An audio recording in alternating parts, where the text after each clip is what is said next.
Hola a todos y a todas.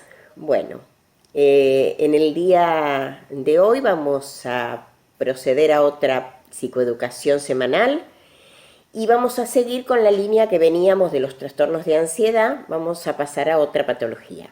Y en esta oportunidad vamos a hablar de fobia y de fobia social o ansiedad social.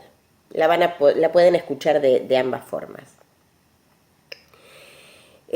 Cuando hablamos de fobia, decimos que es un miedo o aversión intenso hacia un objeto determinado o una situación determinada.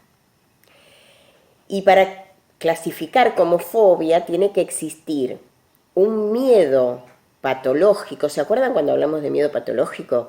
Que era el miedo desproporcionado y el miedo irracional.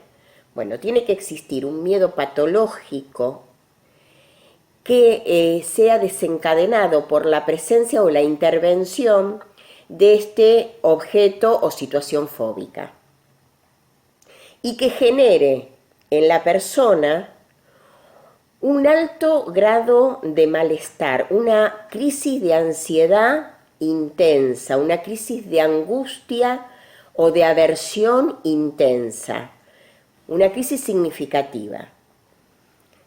La fobia específica es, como la palabra lo dice, es una fobia que se desencadena por algo concreto.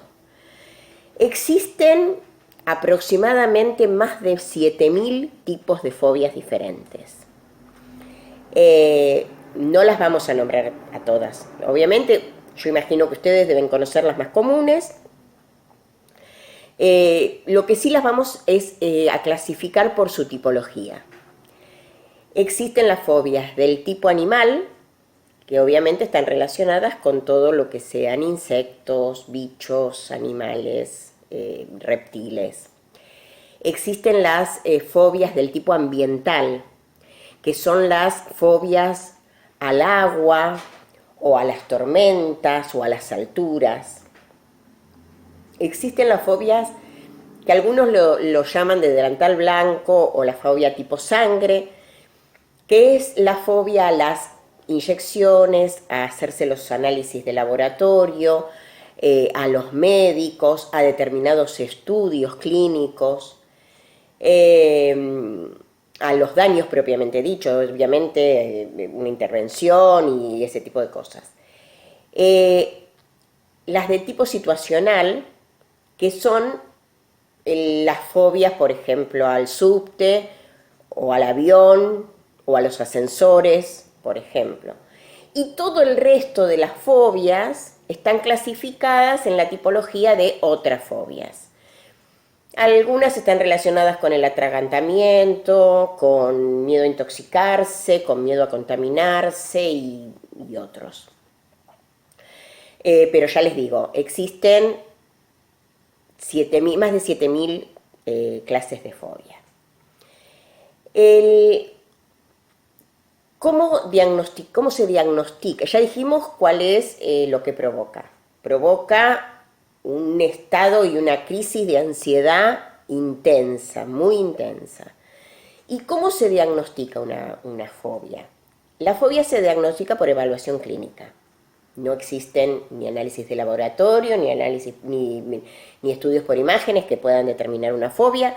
Lo diagnostica el profesional de acuerdo al relato del paciente y con preguntas que el médico considerará oportunas. Y se toman en cuenta una serie de factores. Tiene que existir el miedo intenso. Ese miedo intenso tiene que haber perdurado por más de 6 meses. Tiene que existir un objeto concreto fóbico. Tiene que desencadenarse ese miedo intenso ante la presencia de ese objeto. Tiene que existir conciencia por parte del paciente. El paciente reconoce que es irracional, reconoce que es desproporcionado.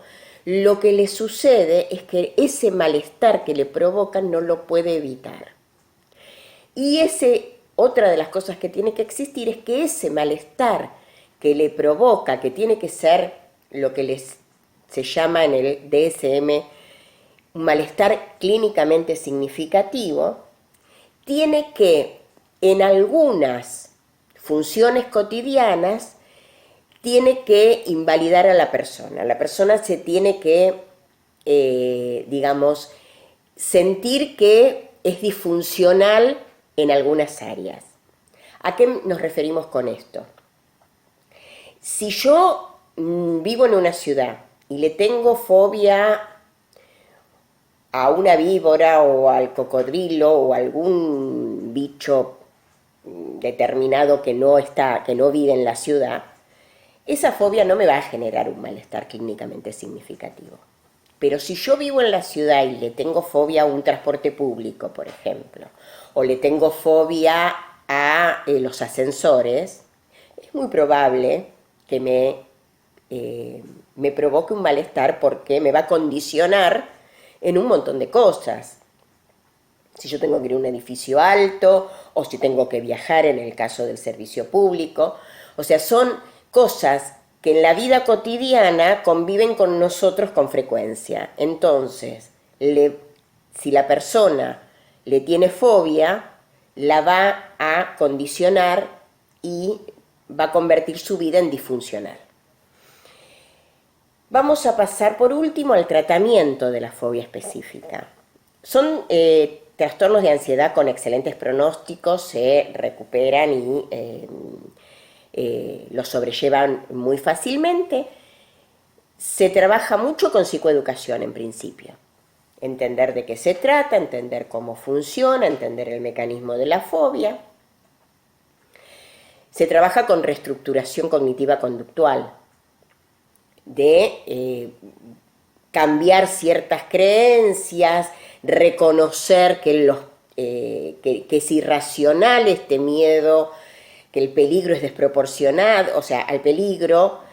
Se trabaja mucho con relajación. Y se trabaja con afrontamiento gradual o exposición gradual acompañada de la relajación. Por eso hablamos de que se trabaja mucho con relajación. Y la recuperación está centrada en lo que es la exposición gradual al elemento fóbico.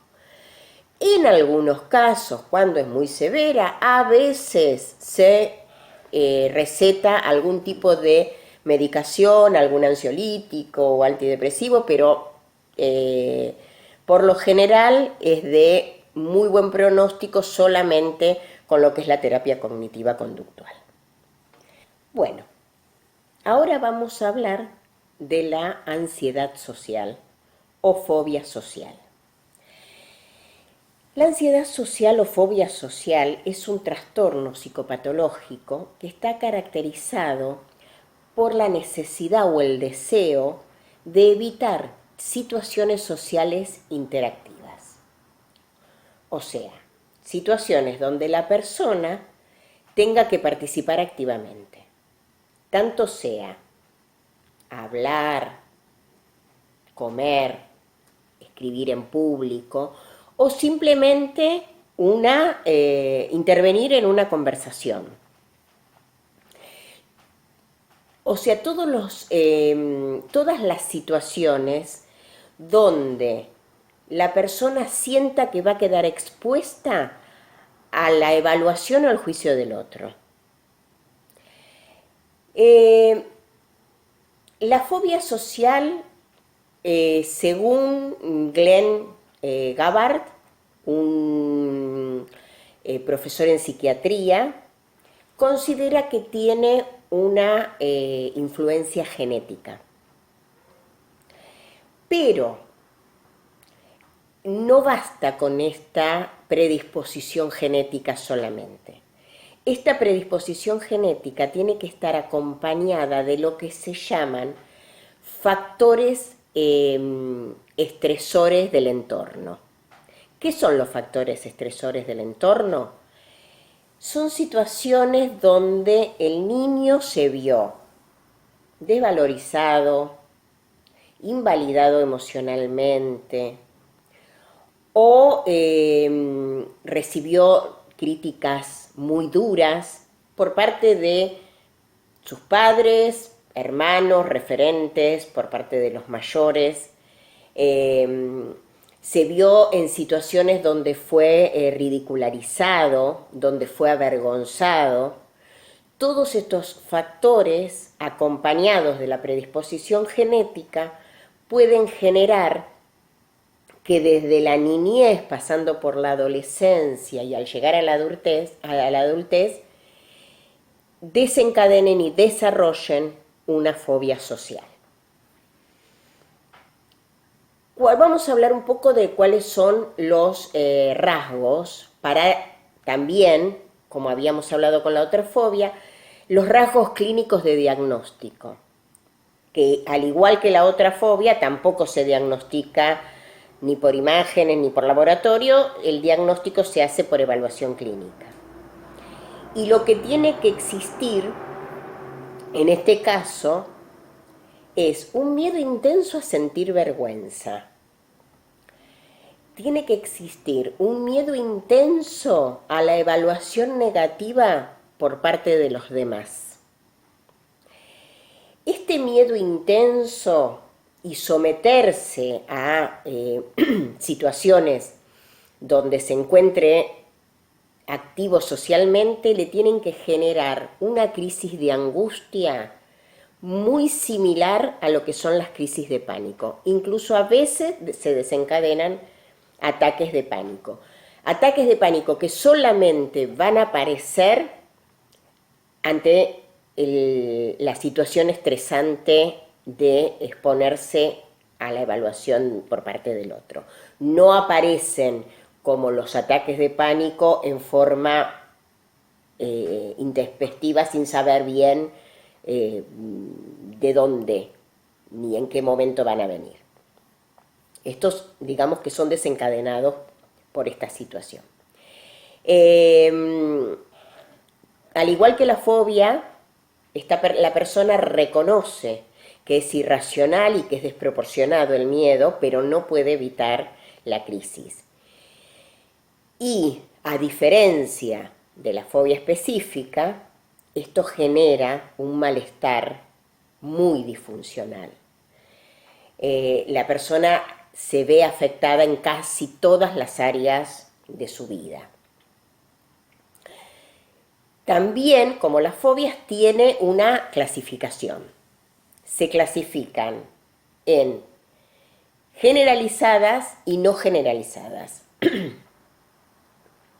La fobia social o ansiedad social generalizada es la fobia social a casi todas las situaciones sociales.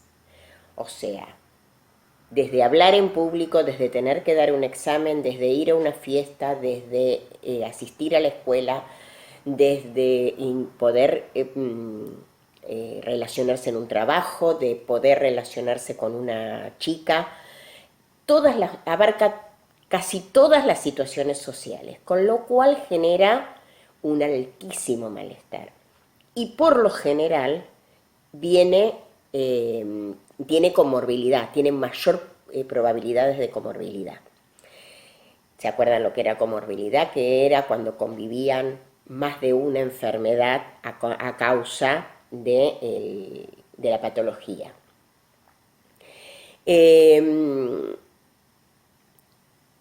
Esta patología de ansiedad no generalizada, algunos médicos la diagnostican como trastornos de la personalidad evitativa.